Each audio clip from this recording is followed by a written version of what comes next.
So,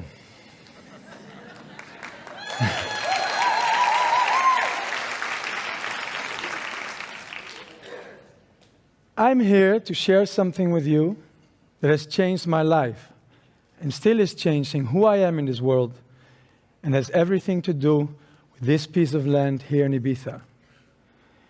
This land has seen people, generations, cultures that came and went, but it is the soil underneath our feet that is still here. And I've been working with this land. Without machines and with my bare hands, I raise beds from the ground in where I nurture and grow the soil with organic material that still is active and alive and builds the structure for new life to come. It's the beginning of the soil's digestive cycle. It's the living soil feeding the plants together with the sun and rain, and at the same time the plants feeding the soil.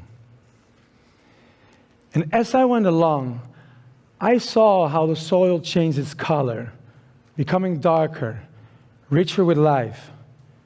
And when I touch it, I feel how its texture is becoming softer and more tender with the seasons. You know that after a long day of work, when the sun is going down, I sometimes go down as well, on my knees, and I put my hands into the soil. First my fingers, then I dig a little bit deeper. And I take some in my hands. And I bring my hands to my face. And I inhale the scents that have broken loose and they're rising into my nose. It's the soil that grows this life.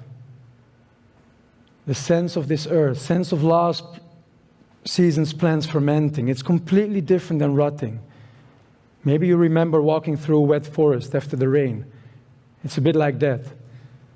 It's a sweet, dark smell of roots, digested and undigested organic material, stones, minerals, fresh air, life moving and living, the rain that has sunken in. The smell of this earth, the very stuff that we are created out of. And in moments like this, I realize that all of us here, today, and everything that's alive, we only borrow the elements of the earth for a little while before we die back into her. And this has been my journey. The soil that I'm learning to grow as the soil is growing us at the same time. This connection with life has definitely not been the case always. I come from quite a dark place. I've been a heroin addict for a few years. But that was the climax. But for many years, I struggled with who I was in this world. And I showed all kinds of destructive behavior.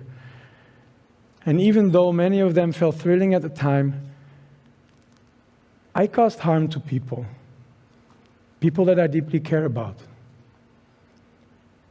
And I don't know how it is for you, but for me, when things get too scary to deal with, I tend to project my desires and blames on others and other things as well. And I'm still scared sometimes.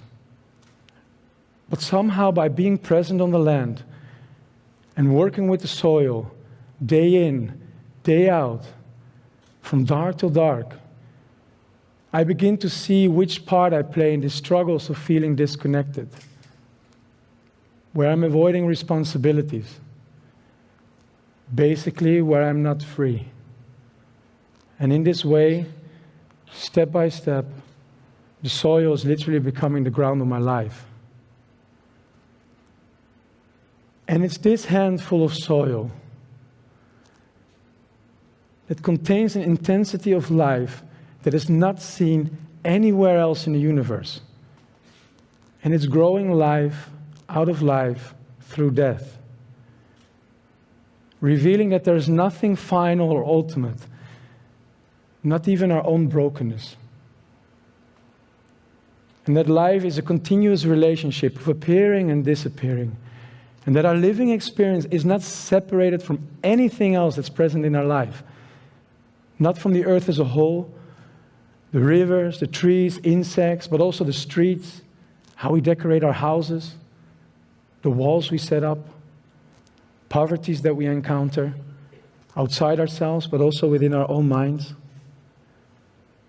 It is this soil that teaches me that all of life is bound together and connected somehow. And that life is never against us. To live is to belong.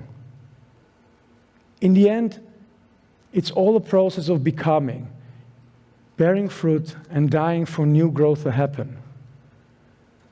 The soil can be very forgiving in this way and can bring also a very humbling experience if we allow it. Knowing that with every sunrise, there's one sunrise less. With every breath, with every heartbeat, there's one heartbeat less. Now, realizing this, I'd like to leave you with a few questions. What makes life worth living for you? Is it all about ourselves, or is there more? Which seeds do you plant with your actions? And how do you take care to make them grow? That's what I wish.